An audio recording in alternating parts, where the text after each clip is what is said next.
Hi, this is Sean McCloskey from Short Sale Wealth. Welcome to part 2 of 3 of the Competition Killer. This is part 2 of the Competition Killer, and this is specifically designed to train you as to which deals to go after. So now you know how to win over the homeowner, but more importantly than that, you want to know which homeowners to win over, right? You got to make sure you're winning over the correct deals to go after in the first place. The last thing you want to do is spend all your time spinning your wheels on a deal that's never going to come to fruition and turn into dollar signs for you later on down the road. Does this make sense? So, there's a couple things to remember when you're doing this. First and foremost, just because someone is willing to give you the deed to their house, or willing to work with you for that matter, does not mean that it's worth your time to take it. Fact is, not every person that's behind on a mortgage is deserving of our help. The seller must be motivated. If the homeowner is absolutely dead set on staying in the house, they are not for you. They are not motivated enough for you. So I want you to move on in that case, okay?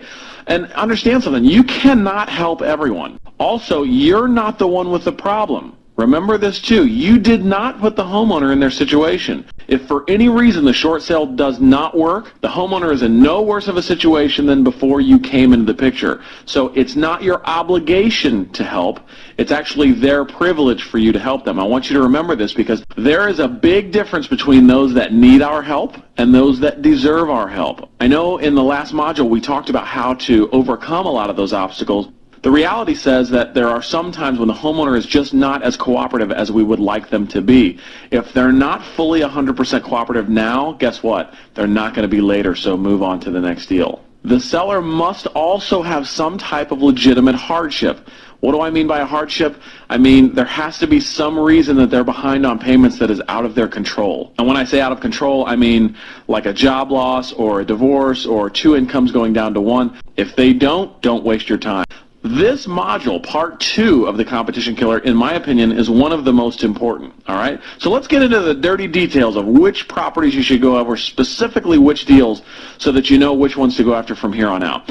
You're dealing with a seller who owes $100,000 on their house, and the house is worth $200,000. Is this a good candidate for a short sale? No, this is not. The lender in this position is not in a bad position. In other words, if the lender foreclosed on their $100,000 mortgage, could the lender turn around and sell the property for more than the loan balance or equal to the loan balance and come out ahead? Or should they take a discount up front? The answer is very simple. They will come out ahead if they just go ahead and foreclose on the property. Number 2, you must have enough time to work the short sale. What do I mean by enough time?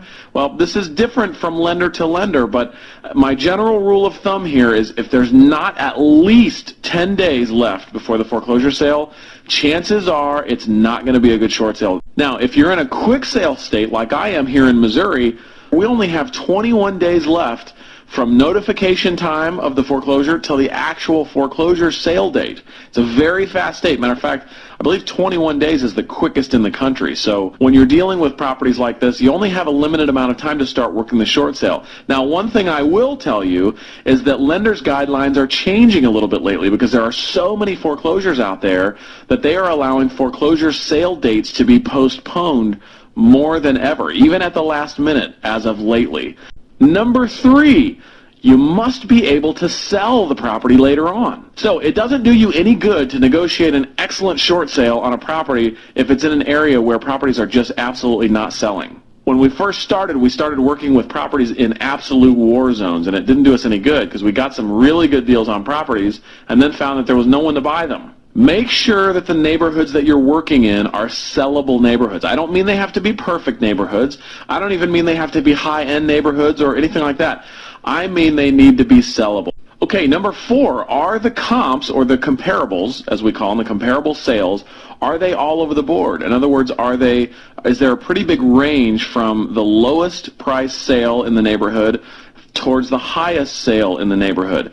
If so, it looks like a really good short sale candidate to me. Why is that? Well, if I'm negotiating with a bank, the more the comps are all over the board, the better chance I have of getting my particular property to come in at the low end of those comps. Does this make sense? So imagine this for a second. If I'm working a short sale on a house where every single house in that neighborhood is selling for $100,000, they're all 3-bedroom, 2 baths, they all sell for between $98,000 and $102,000 within 5 days. Is that a good candidate for a short sale? Probably not. It's going to be difficult for me to justify a lower price to the lender. Does this make sense? If everything in that neighborhood is selling in 5 days for right at $100,000, how am I going to justify to the lender that I need to buy it for 60 or 70 cents on the dollar? It doesn't make a whole lot of sense. I might still be able to get a discount, but I'm not going to be able to get the big discount that I'm looking for to make my big paycheck. Number 5, is there a second mortgage on the property? Second mortgages are sometimes a little easier to negotiate than first mortgages depending on their loan position. But if there's a second mortgage on the property, typically that second mortgage is going to be wiped out at the foreclosure sale. So many times we can go in and negotiate a pretty significant discount from a second mortgage right off the bat. It's usually a very quick negotiation, and you can get in and out of these types of deals quick. Number 6, is the house really ugly? What do I mean by this? Well, when you walk up to the house, does it need a significant amount of repairs, or is it just plain old ugly? Are there areas of the house that don't fit code requirements, that have maybe code violations or something like that? Or was any work done at the house by the homeowner or someone else that didn't have any clue what they were doing, right? Like when you walk in, you say, why is the sink leaking, and it's in the middle of the living room, right? That is an ugly house. The uglier it is, the bigger discount you're going to get from the lender. I'll give you an example of this. We had a really ugly house that we worked on. It had a first mortgage of $175,000. If you can imagine this, we got the lender to accept $9,500 as a total payoff. That is a huge discount, but keep in mind, this house was really ugly. It needed a lot of repairs. So our justification was very significant. Keep in mind, it was still an area where we could turn around and resell the property later. So we turned around and sold that property the same day we bought it for $60,000 and made about 50 grand profit. Okay, number 7, is the house just weird? What do I mean by this? I mean, when you walk in the front door, do you go, man, this thing is weird, right? Do you have to walk through a bedroom to get to the kitchen, for example? Or did the homeowner do a really bad job at attempting to make their house just like the one they saw on Trading Spaces or something like that?